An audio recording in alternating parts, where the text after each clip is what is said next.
Okay, so we are holding on Daf Yod Yud Gimel Amud Bet.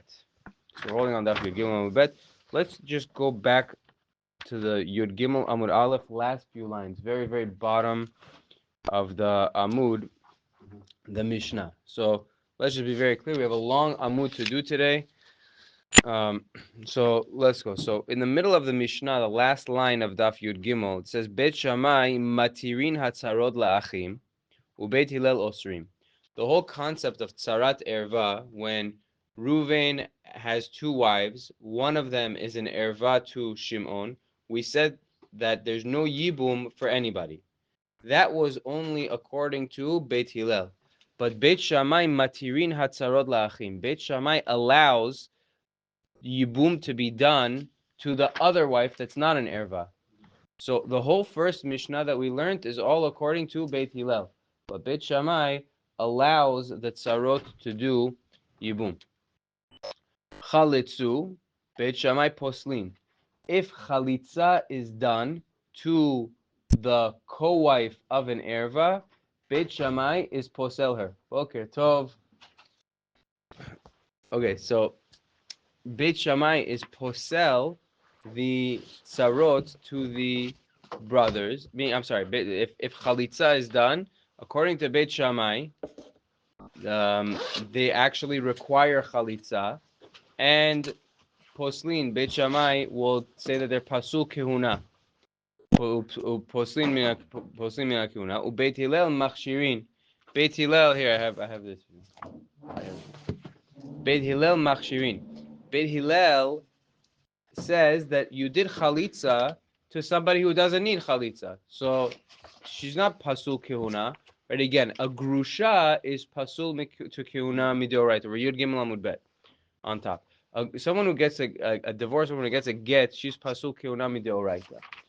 A chalutza is pasul to kehuna only miderabanan. So Beit Shammai, who says that the co-wife requires yibum or chalitza, makes her pasul for keuna. Beit Hillel says she doesn't require yibum chalitza, she's not pasul keuna. Now nityavemu, if yibum is done to the tzara, to the co-wife of an erva. So again, the case is you have Reuven is married to, let's say, Shimon's daughter. Okay? So, and Reuven has another wife also, and Reuven dies. So we said in our Mishnah, according to Beit Hillel, that the Sarah, the co-wife, the other wife, does not do Yibum or Chalitza. It's Erva. But that's only according to Beit Hillel. According to Beit Shammai, she does do Yibum or Chalitza. So if she does Yibum, Beit Nitya V'mu, Beit Shammai Machshirin. Beit Shammai says she's kasher. She's not pasul kehuna. She never was with anybody who she's not allowed to be with. Beit Hillel poslin, and Beit Hillel is posel. Beit Hillel says that she did yibum to somebody who's an erva to her. She's not allowed. Aval pi she'elu osrin ve'elu matirin, elu poslin ve'elu machshirin. Even though Beit Shammai says these ladies are pasul kehuna, and Beit Hillel says they're not, or vice versa. Lo nimneu Beit Shammai milisa nashim mi Beit Hillel, velo Beit Hillel mi Beit Shammai. Beit Shammai didn't refrain from marrying women from Beit Hillel, and Beit Hillel didn't refrain from marrying women from Beit Shammai. Now the Gemara is going to explain. They told them, like Rashi brings that also, they told them which wives were pasul according to the other one. But the point is that the ladies of Beit Shammai, even though some of them were pasul keuna, some of the kids were mamzerim. Meaning, let's just speak this out. Let's finish the Mishnah. We'll speak this out. Kol ha'ta'arot v'atemeot shehayu elu mitarim ve'elu mitamim lo nimnu osin ta'arot elu agabe elu. All of the cases where Beit Shammai says a kli is tameh and Beit Hillel says a kli is tahor, or vice versa, didn't make it that they didn't borrow kelim from each other. They still borrowed kelim from each other. They just told them, by the way, this kli we hold it's tahor, but for you it's tameh. You're gonna have to take it to the mikveh. Or this kli I can't give you. This one I can give you. They still were able to work it out, but even though they held differently. Kind of. So actually, this Gemara that we're going to get to on the bottom of this Amud, the top of the next daf, It's really has a lot to do with Sfaradim and Ashkenazim having different minhagim. So it's a very, very interesting Gemara. So, but what comes out with the tzarot is with tzarat erva, a co-wife of an erva, Beit Shammai says you could do yibum. According to Beit Hillel, she's an erva. She's your brother's wife. There's no mitzvah of yibum because they had a drasha tzarat erva is no yibum. So if the guy marries her, according to Beit Hillel, the kid is a mamzer. According to Beit Shammai, you did yibum. You did a mitzvah of yibum. So one thing, according to Beit Shammai, is a mitzvah. According to Beit Hillel, the kid is a mamzer. It's a karet. So you have all these people that are, according to Beit Shammai, going to be mamzerim. According to Beit Hillel, they're going to be mamzerim.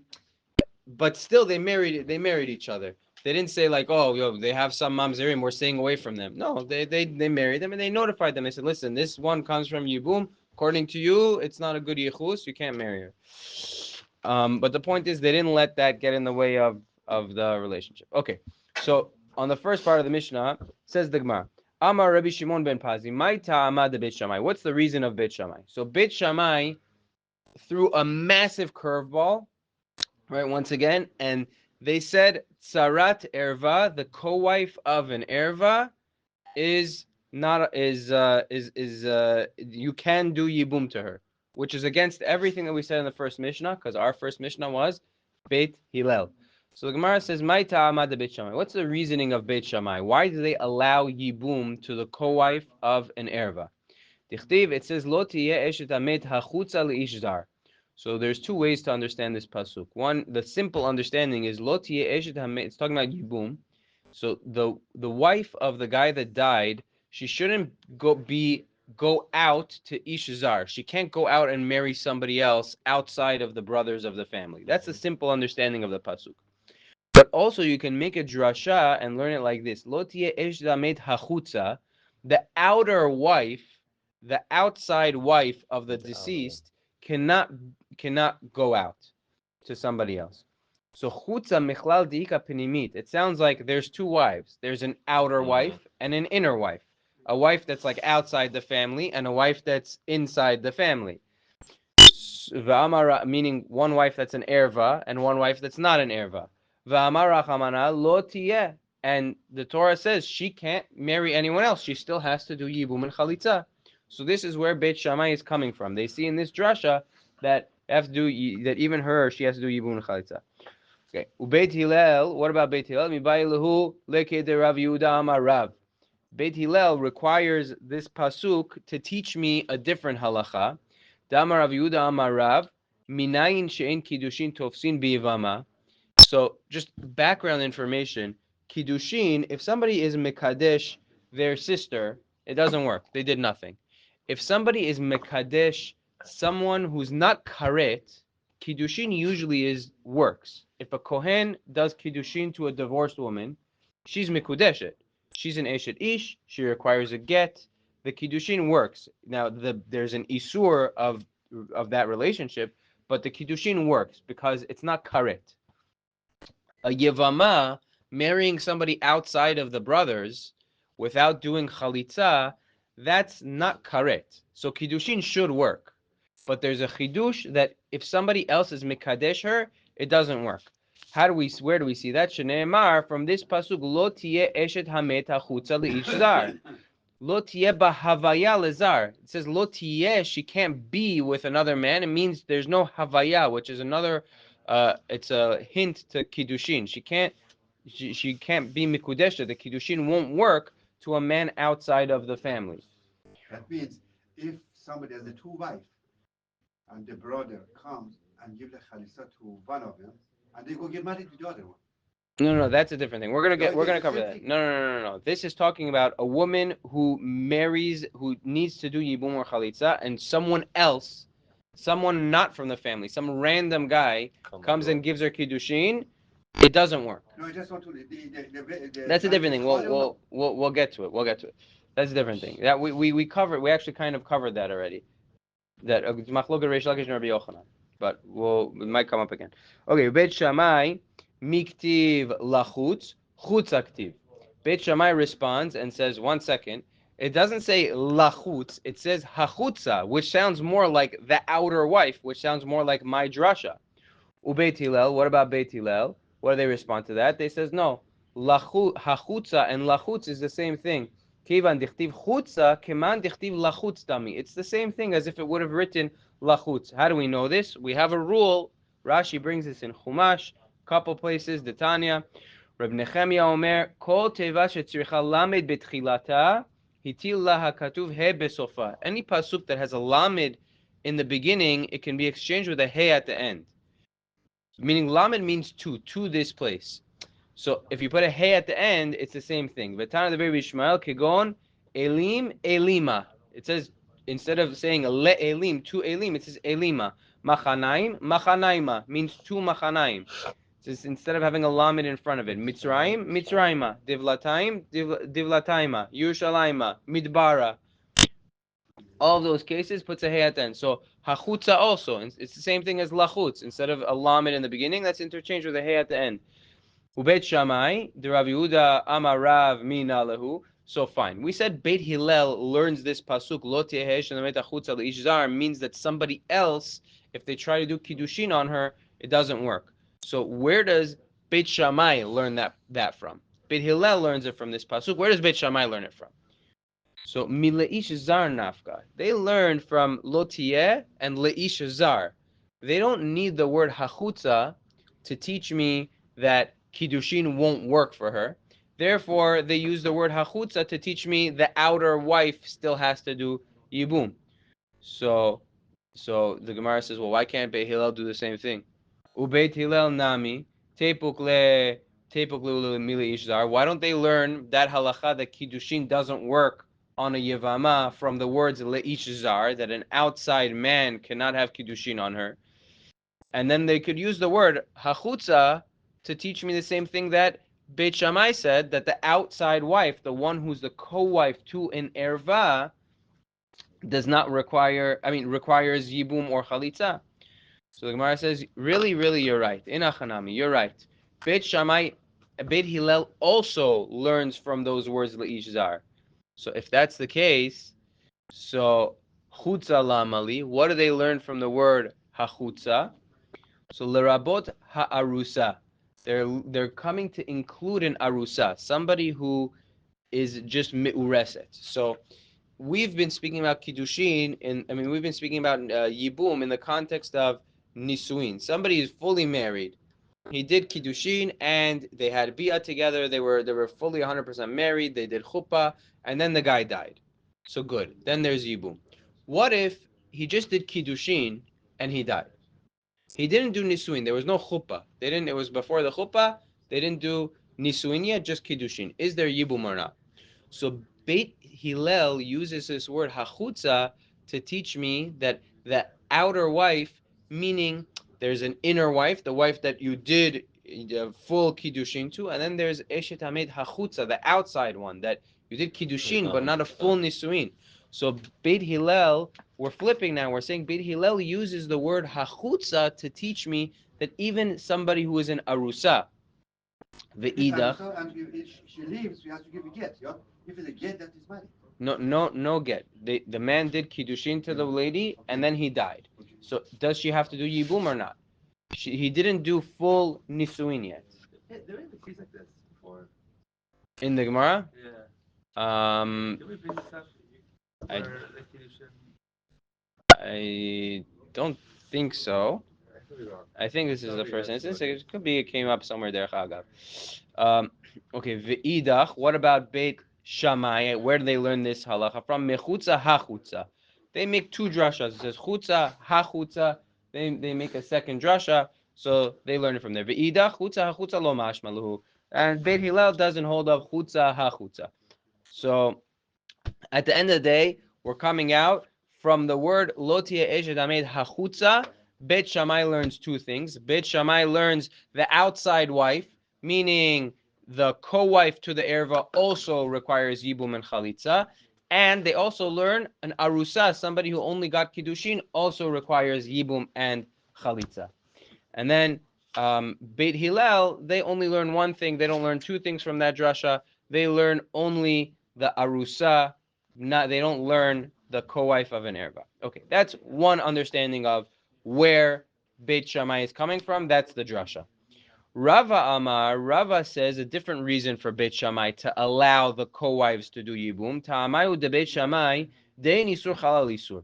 One isur is not chal on another isur. Now, this piece of Gemara we're going to go through a little bit fast. It really requires, and when they do this in yeshiva, it's a lot of svaras here, a lot of depth here, but we're going to go through it a little bit quickly.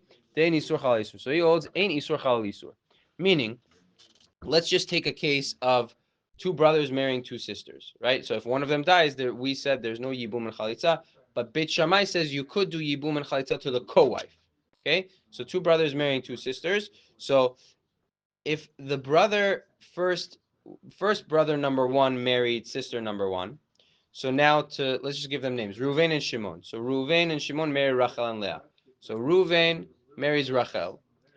So Rachel is now um, Reuven's wife, and then Shimon marries Leah. Mhm. So first she was Shimon and Leah, the second couple to get married. Leah was first the his Leah was first his sister-in-law, Mhm. and then let's do for the other person. Sorry, Shimon and Leah, the second couple. Yeah. So for Shimon, first it was Rachel was his brother's wife, and then she became his wife's sister, right? Because first Reuven and Rachel got Right. married, then Shimon and Leah. So first it was his brother's wife, then it became his wife's sister. So she was first an erva of brother's wife. So the erva of wife's sister was never chal. So therefore, she's not really a tsarat. The other wife is not the co-wife of an erva, because that erva of wife's sister was never chal, because there was already another isur on this woman. She was my brother's wife. She remains the erva of my brother's wife, and she doesn't become an erva of wife's sister, because that erva is not chal on the existing isur. Therefore, her co-wife can do yibum. So the Gemara says, great, fine, perfect. But that only works in a case where she was first an erva of brother's wife, and then she became your erva. So says the Gemara, Tenach hecha de nasa met v'achar nasa chai. That makes sense if the dead brother got married first, and then the living brother got married. So first she was related to him as his brother's wife, and then she was related to him as his wife's sister, which wasn't chal. So, but Lo ati isur achot isha, the isur of wife's sister doesn't come v'chayla isur eshet ach, and is chal on the one who's already in eshet ach. Ella nasa chay v'achakach nasa met. Achot isha kadim. But if the living brother got married first, so she became if she's basically any case where she's an erva first, and then the brother marries her. So what are we going to say in that case? So the Gemara explains, Kevan de loati isur eshet ach v'chayla isur achot isha. Since the isur of eshet ach, when the brother marries an erva, that as far let's read it. Havi Allah tzarat erva shalom kol mitzvah v'sharya. So the way Rashi explains is like this: that any woman who is an existing erva, you have two brothers, Reuven and Shimon. There's a lady who's an erva to Shimon and not an erva to Reuven. Okay, when Reuven marries her, as far as Shimon is concerned, she's already a different erva. Let's say it's his daughter. She's already his daughter. So when Reuven marries her, in the world of Shimon, this lady is not viewed as eshet ach. She's not viewed as brother's wife. She's not viewed as that erva because she already has an isur of his daughter. So in his world, she's outside of the realm of yibum. Therefore, the co-wife can get married because we don't view her as a tsarat erva because she's not that erva of eshet ach. Okay, requires a lot more explanation and depth, but we'll leave it at that and we'll go further because we have to get to the bottom of the amud. Okay, now is the fun part. So chalitzu beit shammai poslin almost. So if they did chalitza, we said if chalitza was done to the co-wife of an erva, so Beit Shammai says this is a real chalitza because she requires chalitza and she cannot marry a kohen anymore.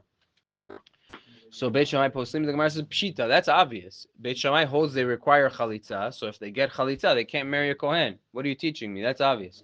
So the Gemara says la'afuke de Rabbi Yochanan ben Nuri. This is coming to go against Rabbi Yochanan ben Nuri's teaching. Da'amar bo v'nitaken lahem letzarot sheyiyu cholitzot v'lo mityavemot. He wanted to make some type of like standard for Beit Shammai and Beit Hillel that everybody should do chalitza. That way you're covering according to everybody. You're covering according to Beit Hillel and you're covering according to Beit Shammai. Never do yibum, only do chalitza. So if that was the case, then Beit Shammai would have to agree that there's some takana to do chalitza here, and they're all going to be pisulim to kiuna. So Kamash Malan, I'm sorry, Beit Hillel would have to agree. So Kamash Malan, so the Mishnah is coming to teach us that no, we don't accept this Rabbi Yochanan ben Nuri's teaching, and we don't make a standard chalitza for everybody. And Beit Hillel is machshir. The chalitza means nothing according to Beit Hillel. Kamash Malan, the Beit Hillel machshirim. If the co-wife of an erva does chalitza, according to Beit Hillel, there was no necessity to do chalitza. The chalitza means absolutely nothing, and she's not pasul to a kohen. Okay, nitiyavemu Beit Hillel poslin. We said if they do yibum, Beit Hillel will be posel the lady, right? Because we're talking about doing yibum to the co-wife of an erva. According to Beit Shammai, it requires yibum. No one did anything wrong. According to Beit Hillel, she does not require yibum. She's actually considered a brother's wife in a situation where yibum is not applicable to do yibum to the co-wife of an erva, and therefore, if she does yibum to that guy and he dies, she cannot marry a kohen anymore because she was with somebody who is asur for her to be with. And not only that, if they have a child, the child is going to be a mamzer. So the Gemara says, Hatu lamali. Why do I need you to tell me this? It's pretty obvious. We could do the math ourselves and come out that she's going to be pasul to kiuna. So the Gemara says, since it says chalitza, it mentions also yibu. Okay, now is the fun part. We're jumping to a discussion which seemingly has absolutely nothing to do with our Mishnah, and the Gemara is going to tell us that it has everything to do with Beit Shammai and Beit Hillel. So Tanan Hatam. Megillah Nikrat ב-11, ב-12, ב-13, ב-14, ב-15, לא פחות ולא יותר. Mishnah and Megillah teaches that the Megillah can be read on the 11th, 12th, 13th, 14th, 15th of Adar. The 14th of Adar is for the regular cities. 15th of Adar is for any city that's walled from the time of Yoshua bin Nun. And the other dates are for small villages that are, they get to bump it up a little bit earlier. Okay? So Rish Lakish and Rabbi Yochanan were having a conversation, a very, very important conversation.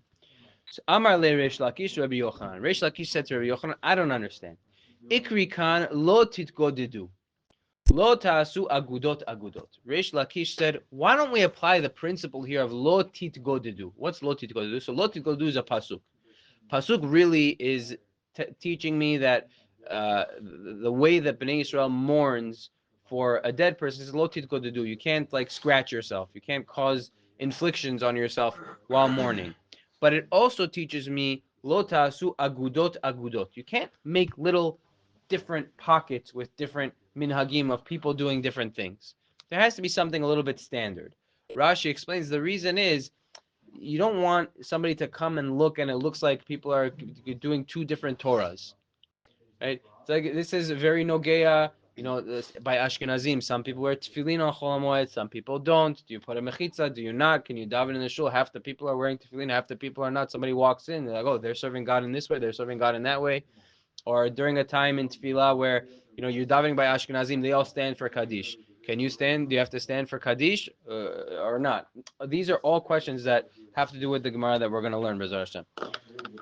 So lo ta'asu agudot agudot. You can't do different little pockets of people doing different things. So if that's the case, why do we have some people reading Megillah on this day and on that day? Why don't we make a standard thing for everybody? So the Gemara just gets into this drush a little bit. The Gemara says, what do you mean? We needed to teach me the actual thing of the pasuk, not to inflict yourself while mourning. You can't make an infliction on yourself, a wound on yourself for mourning. if that's just a little bit of grammar things, we don't have to understand the grammar, but the point is the pasuk could have expressed it in a different way and said lo tigodedu. My tit godedu. What's tit godedu? Shma mina lahachi udata. It's coming to teach me not to make little pockets of different minhagim.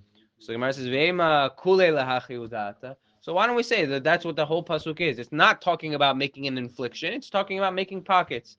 So the Gemara says imken le makra lo tagodu. Then the pasuk could have said lo tagodu. My lo tit godedu. What's lo tit godedu? Shma mina tarti. So from the wording of the pasuk, we could hear two different things. Lo tit godedu, the way it's worded, teaches me number one that you person cannot inflict himself during mourning for a deceased person, and number two, lo tit godedu, they cannot make little separate bundles of minhagim. There has to be some uniformity.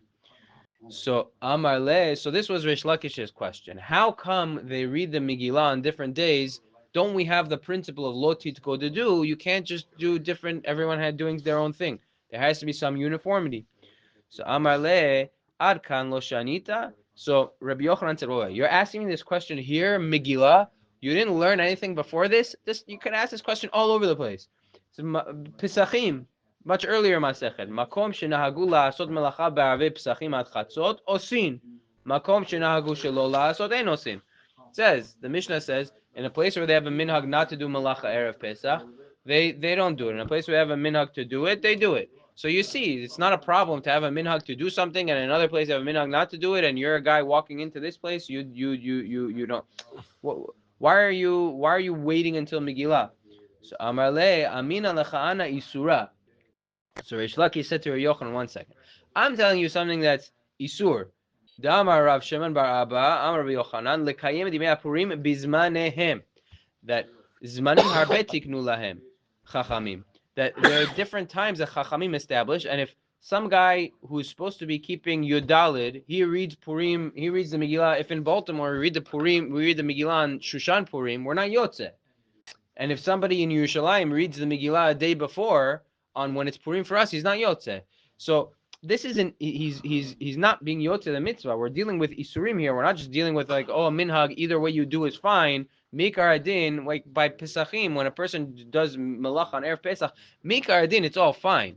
It's just some minhag chumrah. We're not talking about a minhag chumrah over here. We're talking about one place has an Isur and one place has an Isur to do it the other way. So how can you have that? So v'atam arli minhaga. You're telling me a case of a minhag. That's why I didn't ask on Pesachim. So the Gemara says v'atam lav isura havai. Over there is not an isur v'atnan. Meaning you have other cases also of isur v'atan. Balayla bet shamay osrin bet hillel matirin. So we have Rashi says it's talking about leil bedikat chametz.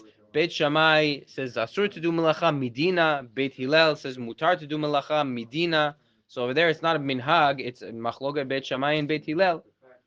So so Amar le hatam haroel melacha udeledle. Over there, it's not a problem of lot to go to do because the onlooker will just look and he'll say, "Listen, the guy is sitting doing nothing because he doesn't have anything to do." But over here, this is Megillah, reading the Megillah. They're actively doing different things. So how can you have that? So tomorrow, B'ezras Hashem, we'll get to the answer and deeper into the discussion of Machloket Beit Shammai and Beit Hillel, a little bit of historical perspective.